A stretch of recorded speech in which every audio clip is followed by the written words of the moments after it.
Hey, what's up, everybody? True Boxing here. Thank you for coming back to get hit with the truth. So today we are doing the what's next on Filip Hrgovic, the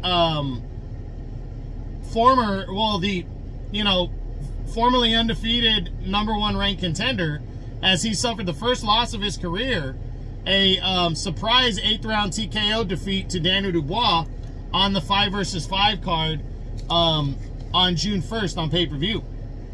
Now, before we get into that, if you could smash the like button, leave a comment, or subscribe to the channel, I really do appreciate any and all support that I can get as I continue to build my channel here. So Hrgovic, again, devastating loss. You know, I mean, he was a odds-on favorite. Most people felt he was going to win, myself included, but I never counted Dubois out, and I was very surprised that Hrgovic lost this fight, but he did. So now the big question is, what's next for Hrgovic following that loss? Because that's a tough one. Again, we're going to rule out Usyk and Fury. His best chance would have been to win, but they're fighting each other anyways in December.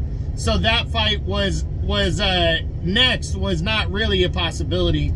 And if that fight falls through, I don't think either one of them is going to fight Hrgovic now that he lost. Anthony Joshua, I don't see that one. He lost. I think Joshua is either going to fight the guy that beat him, Dubois, or he's going to go in another direction. But Hrgovic for Joshua is off the table. Then there's a rematch with Zhilei Zhang. I do think there's an outside chance of this fight happening, but a couple things got to not go Zhang's way. Like, if Joshua and Dubois doesn't happen, or does happen, I believe Zhang is going to pursue a Parker rematch. But if for some reason that rematch can't happen, then I think the possibility of Zhang and Hrgovic too happens. But I don't know if Hrgovic wants to come back following a knockout loss against Dubois, if he wants to come back and give a rematch to a guy that he beat, even by a narrow decision. So I'm leaning towards the less likely on this one. Then you got Joe Joyce. I don't see Hrgovic and Joe Joyce going at it. I mean, maybe, but he's another high-risk guy coming off of a knockout loss. Now, yes, Joyce beat the guy that knocked him out in Dubois, but I just think Hrgovic is not going to test those waters against a guy like him. Then there's Joseph Parker. Now, that one's interesting. If the Parker-Zhang fight doesn't happen, say Parker moves on and gets Joshua in a rematch, or Joshua chooses Zhilei Zhang because it's not for the IBF Heavyweight Title, then I think Parker and Hrgovic, I mean, I just think it's an outside shot, and I think it's kind of a high-risk fight for Hrgovic, and I don't think Parker needs that fight right now. So I just don't see this one happening. Then Deontay Wilder. I mean, both guys are coming off of losses. I think if the Wilder fight was on the table for Hrgovic, he would take it. But I'm not sure if Wilder wants to come back after getting knocked out as well on the same night and fight Hrgovic. But maybe he would. Maybe he'd be like, hey, we both got knocked out. I want to bounce back. Let's go at it. And so I do think there's an outside chance of that one, but I'm more leaning towards the no. Then a potential rematch with Daniel Dubois. I don't see it. Dubois is the IBF Interim Champion. He won convincingly. He's either going to fight Anthony Joshua or whoever's next in line after Joshua. So I don't think he's going to give Hrgovic a rematch. Not now, anyways. I don't think anybody's clamoring for that. Then there's Ajit Caballel, and this one's interesting. Would he want to fight a guy like Caballel next? I think it's a high-risk fight. Caballel has been getting big wins every time out. But would he want to fight him? And I have to lean towards the no. I don't think Hrgovic is going to want to fight him. Then you look at some of the other guys. Martin Bakole. Bakole's fighting Jared Anderson. If he beats Jared Anderson, maybe he gives Hrgovic the time of day, but maybe he doesn't.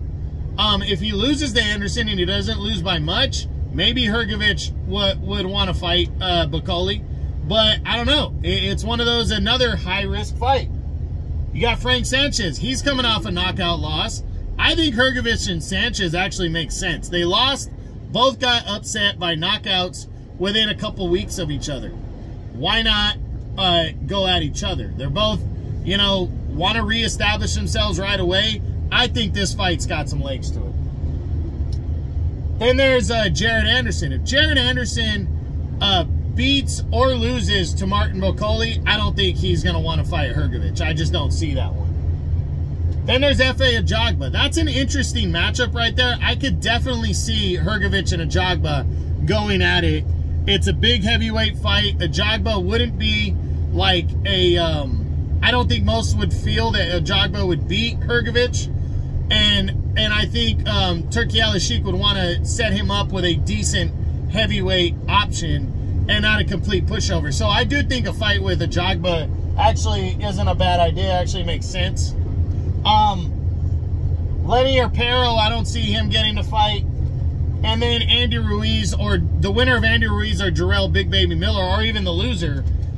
If Andy Ruiz loses to Big Baby Miller, I don't think he'll want to fight Hrgovic. If he beats him, I don't think he'll want to fight Hrgovic. Jarrell Miller, I don't think he cares. If he wins, maybe he fights Hrgovic. He's probably looking at another bigger name, though, if he wins. If he loses, depending on how he loses, I think he'll be right there and willing to fight a guy like Hrgovic in his next bout. So, there's a lot of moving pieces.